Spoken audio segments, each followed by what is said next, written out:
question is maximize z equal to 10x1 plus x2 plus 2x3 subject to x1 plus x2 minus 2x3 less than or equal to 10, 4x1 plus x2 plus x3 less than or equal to 20, non-negative constraint, that is x1, x2, x3 greater than or equal to 0. அதாவது நம்ம இப்போ பார்க்க போறோம். இப்போ simplex மெத்தட்ல 2 constraints உங்களுக்கு கொடுத்துருக்காங்க. இதுல இருக்க இன்இக்வாலிட்டியை நம்ம ஈக்குவாலிட்டியா கன்வெர்ட் பண்ணணும். அது எப்படி பண்ணணுன்றதை இப்போ பார்க்கலாம். First solution. அப்ஜெக்டிவ் ஃபங்க்ஷன் என்னது? That is maximise. Objective function is maximize z equal to 10x1 plus x2 plus 2x3. இதுதான் நம்மளுடைய அப்ஜெக்டிவ் ஃபங்க்ஷன் இல்லையா? அப்போ கன்ஸ்ட்ரெயின்ட்ஸ் 2 கொடுத்துருக்காங்க. கன்ஸ்ட்ரெயின்ட்டை ஈக்குவாலிட்டியை கன்வெர்ட் பண்ண போறோம். First constraint x1 plus x2 minus 2x3. இப்போ இது ஈக்குவாலிட்டியை கன்வெர்ட் பண்றதுக்கு ஒரு ஸ்லாக் வேரியபிள் நம்ம ஆட் பண்ண போறோம். That is plus s1 that is equal to 10. இப்போ ஸ்லாக் வேரியபிள் நம்ம என்ன கன்ஸ்ட்ரெயின்ட்ல ஆட் பண்ணிட்டோம். இதை நம்ம என்ன பண்ணணும்? அப்ஜெக்டிவ் ஃபங்க்ஷன்ல இதுல ஆட் பண்ண போறோம். அதுக்கு என்ன பண்ணணும்னா பிளஸ் 0s1 ஆட் பண்ணிக்கணும். இது வந்து ஃபர்ஸ்ட் ஈக்குவேஷன். செகண்ட் ஈக்குவேஷன், அதாவது second constraint 4x1 plus x2 plus x3. இப்போ இதுல வந்து நம்ம செகண்ட் ஸ்லாக் வேரியபிள் ஆட் பண்ண போறோம். That is plus s2 that is equal to 20. இது ஈக்குவேஷன் நம்பர் 2. இப்போ செகண்ட் ஸ்லாக் வேரியபிளை நம்ம என்ன பண்ணணும்? அப்ஜெக்டிவ் ஃபங்க்ஷன்ல ஆட் பண்ணணும். அப்போ என்ன பண்ணணும்? 0s2 ஆட் பண்ணிக்கணும். நான் negative கன்ஸ்ட்ரெயின்ட்ஸா x1, x2, x3 greater than or equal to 0. இது நான் நெகட்டிவ் கன்ஸ்ட்ரெயின்ட். இதுல இருந்து நம்ம என்ன பண்ண போறோம்னா இனிஷியல் சிம்ப்ளக்ஸ் டேபிள் நம்ம வந்து இப்போ ஃபார்முலேட் பண்ண போறோம். இப்போ நம்ம இதை வந்து உள்ள இருக்கிற வேரியபிள்ஸ் எல்லாமே நம்ம ஃபில் பண்ண போறோம். v அப்படின்னா பேசிக் வேரியபிள். cij அப்படிங்கும்போது நம்ம அப்ஜெக்டிவ் ஃபங்க்ஷன்ல இருக்க கோஎஃபிஷியன்ட் எல்லாமே என்னது? cij. அப்ப நமக்கு இங்க அப்ஜெக்டிவ் ஃபங்க்ஷன்ல என்னென்ன கோஎஃபிஷியன்ட் இருக்கிறதுங்கிறத முதல்ல நம்ம எழுதுவோம். ஃபர்ஸ்ட்ல என்ன இருக்குது? x1ஓட கோஎஃபிஷியன்ட் தட் இஸ் 10, x2 ஓட கோஎஃபிஷியன்ட் 1, x3 ஓட கோஎஃபிஷியன்ட் 2, s1 ஓட கோஎஃபிஷியன்ட் 0, s2 ஓட கோஎஃபிஷியன்ட் அகைன் 0. அடுத்தது பேசிக் வேரியபிள் அப்படிங்கும்போது, அதாவது அப்ஜெக்டிவ் ஃபங்க்ஷன்ல என்ன பேசிக் வேரியபிள் இருக்குதுங்கிறத நம்ம எழுத போறோம். It is x1, x2, x3, s1, s2. ஓகேவா? இது அடுத்தது நம்ம முன்னாடி என்ன எழுதணும்னா நம்ம கன்ஸ்ட்ரெயின்ட்ஸோட கோஎஃபிஷியன்ட் தான் நம்ம உள்ள வந்து ஃபில் பண்ண போறோம். அப்போ ஃபர்ஸ்ட் கன்ஸ்ட்ரெயின்ட்ல இருக்கிற x1ஓட கோஎஃபிஷியன்ட் தட் இஸ் 1, x2ஓட கோஎஃபிஷியன்ட் 1, x3ஓட கோஎஃபிஷியன்ட் தட் இஸ் -2, s1ஓட கோஎஃபிஷியன்ட் தட் இஸ் 1, s2 நமக்கு கிடையாது, அதனால நம்ம அது 0ன்னு எடுத்துக்கிறோம். Solution that is 10. Then second கன்ஸ்ட்ரெயின்ட்ல இருக்கிற கோஎஃபிஷியன்ட்ஸ் நம்ம ஆட் பண்ண போறோம். x1ஓடைய கோஎஃபிஷியன்ட் தட் இஸ் 4, x2க்கு 1, x3ஓட கோஎஃபிஷியன்ட் ஆல்சோ 1, s1 நமக்கு செகண்ட் கன்ஸ்ட்ரெயின்ட்ல கிடையாது, அதனால என்ன பண்றோம்? 0ன்னு எடுத்துக்கிறோம். தென் s2 அதோட கோஎஃபிஷியன்ட் அகைன் 1. சொல்யூஷன் பார்த்தீங்கன்னா 20. இப்போ இந்த பக்கத்துல, அதாவது லெஃப்ட் ஹேண்ட் சைட்ல நம்ம பேசிக் வேரியபிள்னு ஒரு காலம் இருக்குது இல்லையா? அதுல என்ன ஃபில் பண்ணணும்னு பாக்குறதுக்கு முன்னாடி நமக்கு கொடுத்துருக்கிறது என்ன மேட்ரிக்ஸ்ல இருக்குதுன்னு பார்க்கணும். அதாவது நமக்கு இப்ப 2 கன்ஸ்ட்ரெயின்ட்ஸ் தான் கொடுத்துருக்காங்க. ஸோ இது எப்படி இருக்குது? 2x2 மேட்ரிக்ஸ்ல இருக்குது இல்லையா? மேட்ரிக்ஸ்ல ஐடென்டிக்கல் மேட்ரிக்ஸ் எங்க இருக்குதுன்னு கண்டுபிடிக்கணும். ஐடென்டிக்கல் மேட்ரிக்ஸ் 2x2ல என்ன? 1 0 0 1 இப்படி ஃபார்மட்ல இருக்கிறது தான் என்னது? Identical 2x2 matrix. இது எங்க இருக்குதுன்னு நம்ம இப்ப பார்க்கணும். அது எங்க இருக்குதுன்னா இந்த இடத்துல இருக்குது இல்லையா? இங்க இருக்குது. 1 இங்க எது நேரா இருக்குது? s1க்கு நேரா இருக்குது. செகண்ட் 0 தான் இருக்கு, அதை நம்ம கன்சிடர் பண்ண வேண்டாம். அப்ப இந்த 1 s1க்கு மேல இருக்கிறதுனால நம்ம இங்க என்ன எழுதுறோம்? s1ன்னு எழுதுறோம். சரியா? தென் நெக்ஸ்ட் இந்த 1 இங்க இருக்குது, s2க்கு நேரா இருக்குது இல்லையா? அப்போ இங்க இருக்க பேசிக் வேரியபிள் நம்ம என்ன எழுதுறோம்? S2 எழுதுறோம். சிபிஐ இது என்னன்னா இந்த பேசிக் வேரியபிள்ல நம்ம அப்ஜெக்டிவ் ஃபங்க்ஷனுக்கு என்ன கோஎஃபிஷியன்ட் கொடுத்துருப்போம் அது இந்த சிபிஐல எழுதுவோம். 0 ஏன்னா அப்ஜெக்டிவ் ஃபங்க்ஷன்ல நம்ம என்ன கொடுத்துருக்கோம்? இந்த அப்ஜெக்டிவ் ஃபங்க்ஷன்ல நம்ம கொடுத்துருக்க அந்த கோஎஃபிஷியன்ட் எப்படி இருக்குது? 0 0 தான் இருக்குது. இதெல்லாம் நம்ம இங்க எழுதியிருக்கோம். அடுத்தது என்ன கண்டுபிடிக்கணும்னா இசட்ஜே கண்டுபிடிக்கணும். இசட்ஜே எப்படி கண்டுபிடிக்கணும்னா இருக்கு இல்லையா 0 0 into 1 plus 0 into 4 இதுதான் என்னது? இந்த x1ஓட இசட்ஜே. சரி, எதை வச்சு 0 மல்டிப்ளை பண்ணாலும் என்ன ஆன்சர் வரும்? 0 தான் வரும் இல்லையா? நெக்ஸ்ட் இசட்ஜே எப்படி கால்குலேட் பண்ணணும்னா 0 into 1 plus 0 into 1 ஏன் இதோட வேல்யூ என்னவா இருக்கும்? Again that is 0. 0 into minus 2 plus 0 into 1. Again இதோட வேல்யூ என்னது? That is 0. Next 0 into 1 plus 0 into 0. Next இதோட வேல்யூ என்னவா இருக்கும்? That is also 0. 0 into 0 plus 0 into 1. Now இதோட வேல்யூ என்னவா இருக்கும்? That is also 0. 0 into 10 plus 0 into 20. அப்போ இதோட ஆன்சர் இப்போ என்னவா இருக்கும்? That is also again 0. அடுத்தது என்ன கண்டுபிடிக்கணும்னா CJ minus ZJ கண்டுபிடிக்கணும். சரி, CJ minus ZJ. அப்போ CJ ஓட வேல்யூ இங்க இருக்குது 10. 10 minus 0. அப்ப 10 minus 0 இதுக்கு வேல்யூ ஆன்சர் என்னது? That is 10. 1 minus 0. 1 minus 0 ஓட வேல்யூ என்னது? That is 1. 2 minus 0 இதோட வேல்யூ என்னது? That is 2. 0 minus 0. Now இதோட வேல்யூ என்னது? Again it is 0. 0 minus 0. Next இதோட வேல்யூ என்னது? 0. ஈக்குவேஷன் ப்ராப்ளத்துக்கு ஆப்டிமாலிட்டி கண்டிஷன் எப்படி கண்டுபிடிக்கணும்னா அதுக்கு ஒரு கண்டிஷன் இருக்குது. That is optimality condition for maximization all Cj minus Zj less than or equal to 0. அதாவது 0வா இருக்கலாம், 0வை விட குறைவா இருக்கலாம். That means -1 -2 இந்த மாதிரி இருக்கலாம். Then for minimization problem minimization ப்ராப்ளத்துக்கு என்னவா இருக்கணும்னா all Cj minus Zj that is greater than 0. அதாவது 0வா இருக்கலாம், 0வை விட அதிகமா இருக்கலாம். ஆனா நமக்கு இந்த Cj minus Zj எல்லாமே எப்படி இருக்குது? கிரேட்டர் தன், அதாவது 0 இருக்குது, கிரேட்டர் தன் 0 இருக்குது. அதனால நமக்கு இப்போ ஆப்டிமம் சொல்யூஷன் கிடைக்கல. இந்த Cj minus Zjல then highest positive number அது எதுன்னா 10 இல்லையா? இந்த 10 இததான் என்னது? இந்த 10க்கு நேரா இருக்கிறது தான் என்னது? நமக்கு கீ காலம். இது வந்து கீ காலம். Apply the solution with the number given in the key column to get ratio. அப்ப அதுக்கு என்ன பண்ணணும்னா 10 divided by 1 that is equal to 10. இதான் ratio.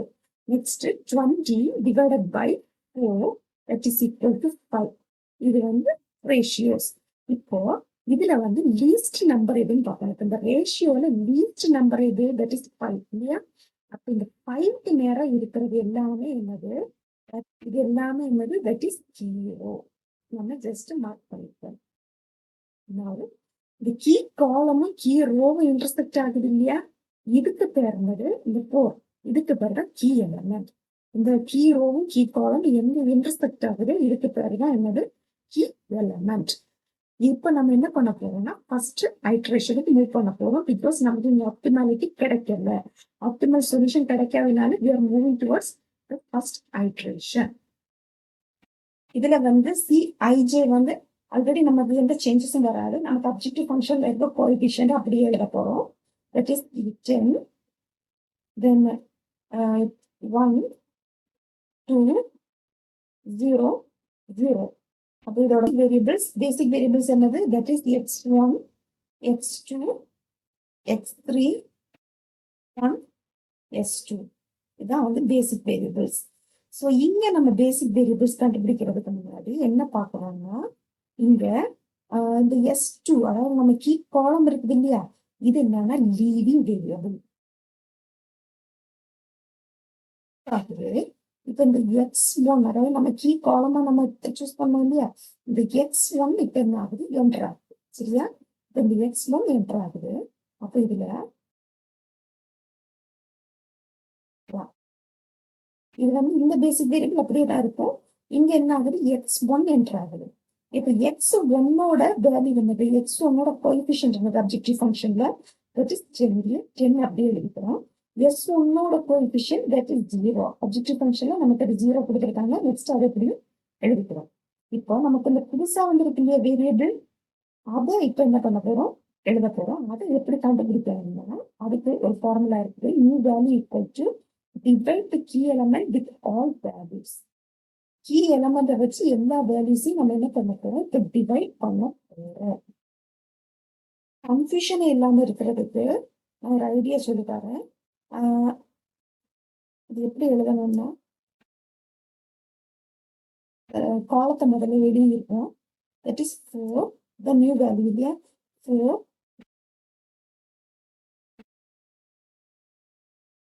1 20. இப்போ இதை வச்சு நம்ம என்ன பண்ண போறோம், 4ஆல டிவைட் பண்ண போறோம் இல்லையா, எல்லாமே 4ஆல நம்ம we are going to divide.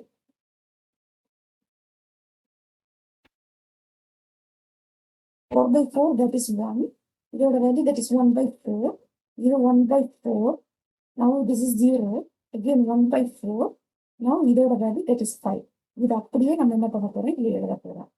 1 next 1/4 4 0 1/4 solution that is 5. சரியா? இப்போ இதை கண்டுபிடிச்சாச்சு. இனி S1க்கு என்னென்ன வேல்யூஸ் வருன்றதை இப்போ கண்டுபிடிப்போம். அதுக்கு ஒரு ஃபார்முலா இருக்குது, ஃபார்முலாஸ் இருக்குது, பட் நான் சிம்பிளஸ்டா ஒரு ஃபார்முலா இருக்குது, அதை நான் சொல்லித்தரேன். That is new value equal to old value minus corresponding key column value into corresponding key row value divided by key element. இதுதான் என்னது நம்ம ஃபார்முலா. இந்த ஃபார்முலாவை தான் நம்ம இப்போ அப்ளை பண்ண போறோம். இப்போ இதை கண்டுபிடிக்கிறதுக்கு ஓல்டு வேல்யூஸை முதல்ல எழுதியிருக்கோம். ஓல்டு வேல்யூ எல்லாத்தையும் முதல்ல நம்ம எழுதியிருக்கோம். 1 1 -2 1 0 10. இது வந்து old value minus corresponding key column value பிராக்கெட்ல போட்டுருக்கோம். Corresponding key column value, so bracket open பண்றோம். கீ காலம் வேல்யூனா என்னது, அப்போ கரஸ்பாண்டிங் கீ காலம், அப்போ இந்த 1 தான் என்னது கீ காலம் வேல்யூ. ஸோ அந்த 1 நம்ம என்ன பண்ண போறோம்னா இதுல அப்படியே எழுத போறோம். That is 1. எல்லாத்துலயுமே 1 எழுதிட்டோம். -1 -1 மைனஸ்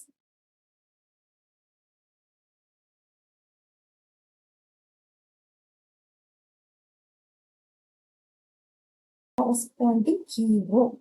அப்ப இந்த கீ ரோலையும் நம்ம என்ன பண்ண போறோம், அடுத்தது எழுத போறோம். இதான் key row. Key row value அப்படியே எழுத போறோம். 4 into 1 into 1 into 0 into 1 into 20. சரியா? then divided by key element. key element என்னது, that is 4 இல்லையா, the 4 தான் key element. 4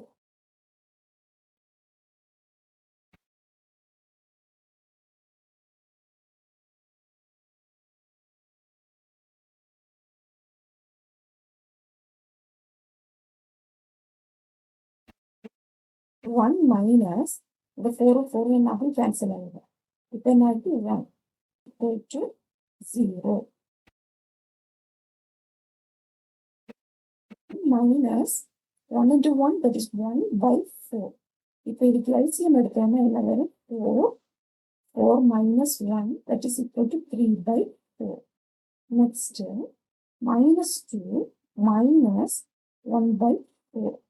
இப்போ இதுக்கு நம்ம LCM எடுக்க போறோம். that is 4 4 to 7 minus 8 minus 1 that is equal to minus 9 by 4. Next, இதுக்கு 1 minus 0 by 4 that is equal to 1. 1 minus 0 that is equal to 1.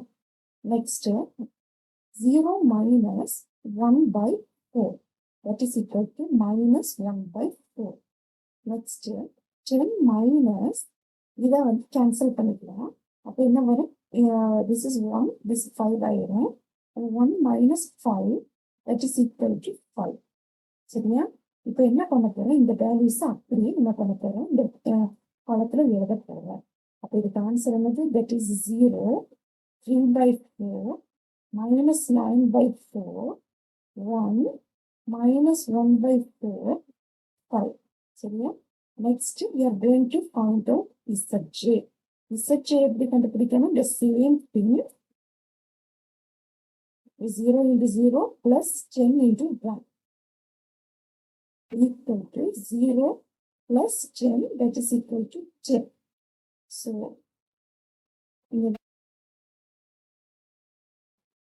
0 into 3 by 4 plus 10 into 1 by 4.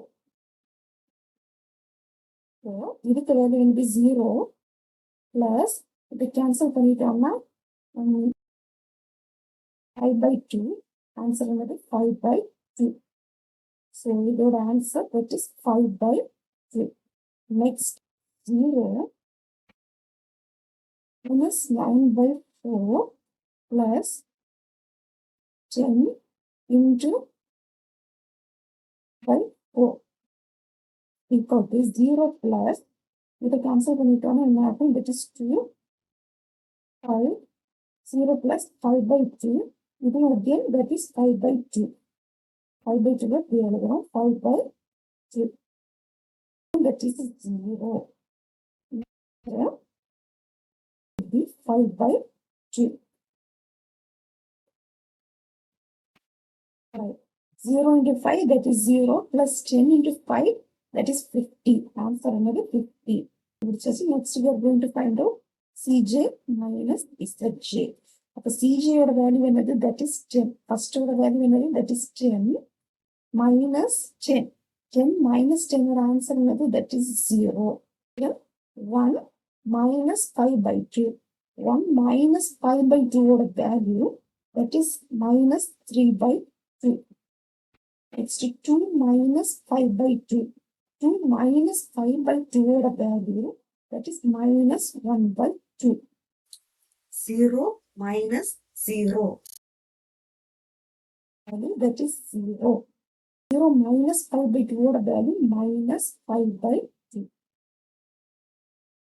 See the optimality condition. Optimality condition என்னது? maximization ப்ராப்ளத்துக்கு that is CJ minus ZJ less than 0. இல்லையா? அப்போ இங்க பாருங்க எல்லாத்துலயுமே எப்படி இருக்கு? less than 0வா இருக்குது. 0 மைனஸா இருக்கிற மற்ற வேரியபிள்ஸ்ல ஸோ minus 0 இந்த மாதிரி இருக்குது இல்லையா? அப்போ இப்போ நமக்கு ஆப்டிமம் சொல்யூஷன் என்னன்னு பார்த்தா optimum solution is 50. 50 is the optimum solution. So இது எப்படி எழுதணும்னா optimum solution that is x1 equal to 5. அதாவது x1 ஓட வேல்யூ என்னது? 5. x2 ஓட வேல்யூ இதுல இல்ல. so we are taking x2 as 0, x1 5. optimum solution என்னது? that is 50. so இது எப்படி இருக்குது? x1 that is 5, x2 0, x3 0, z equal to 50. நம்ம இந்த சொல்யூஷன் வந்து ஆப்டிமமா இல்லையான்னு கண்டுபிடிக்கிறதுக்கு just we can solve it. எப்படின்னா நம்ம அப்ஜெக்டிவ் ஃபங்க்ஷன் வந்து z equal to 10x1 plus x2 plus 2x3 கொடுத்துருக்காங்க இல்லையா? அப்போ 10x1 10 into 5 நமக்கு objective function that is 50. 50 is the optimal solution கொடுத்துருக்காங்க இல்லையா? 10 into 5 plus 0 plus 2 into 0. இப்போ இதில் என்ன வருது? 50 plus 0 plus 0 that is equal to 50. So நம்ம என்ன பண்றோம்? நமக்கு கிடைச்சிருச்சு இல்லையா? நமக்கு ஆப்டிமம் சொல்யூஷன் நமக்கு இதில் கிடைச்சிருச்சு. So hence we have found out the optimum solution.